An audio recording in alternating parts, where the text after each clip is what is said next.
A standoff has developed between the St. Kitts Nurses Association, the St. Christopher and Nevis Nurses and Midwives Council, and the Ministry of Health, with the Nursing Association threatening legal redress. According to Jamela Francis, president of the Nurses Association, an issue concerning the registration of nurses and the outdated legislation governing nursing are at the center of the impasse, as the president explained. The nurses of St. Kitts and Nevis, all nurses and all members of the National Nurses Association, has been forced to register or renew our license with the St. Christopher and Nevis Nurses and Midwives Council every year. This is incongruent with the Act, which is the Nurses and Midwives Council Registration Act, Cap 9.17, which is a consolidation of the 2005 Nurses and Midwives Registration Act and the 2016 Nurses and Midwives SRO rules, the rules that governs the nurses. Now, these rules would have been changed in 2016, stating that we are to renew our registration every 2 years, and the latest revise of 2019, which consolidated the Act and the rules, continue to support the fact that we are to be relicensed every 2 years.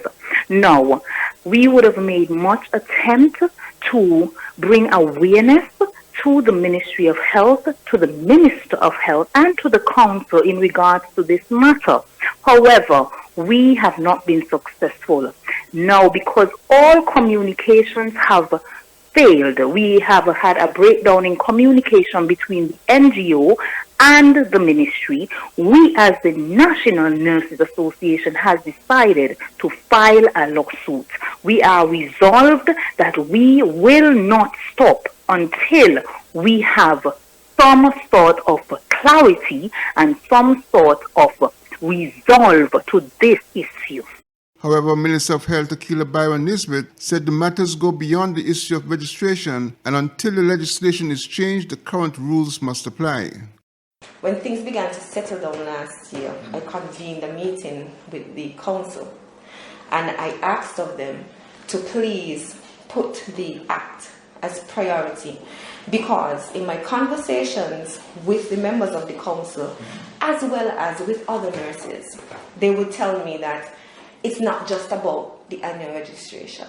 The Act itself needs to be brought up to date, because some of what's in it is still old. There are even concerns from the nurses that the council is comprised of the matron, the deputy matron, the coordinator for community nurses, the deputy. So should anything happen at institution or anything happen in community, it's the same body that they will see at the council.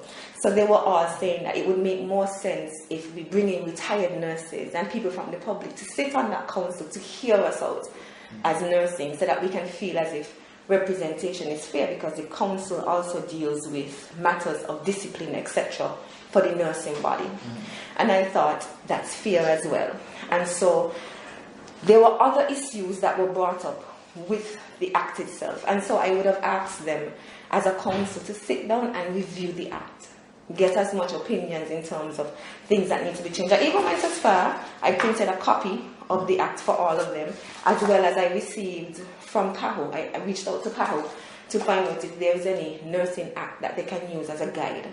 And PAHO would have provided me with the one for Trinidad and Tobago. And so I would have printed them just like this and provided that to them and said, maybe you can use that as a guide to help you with your changes that you think are necessary for the Nursing and Midwives Act. It remains to be seen how soon this matter could be resolved and progress made towards an upgrade in the nursing legislation. Glenn Bart reporting for SK Newsline.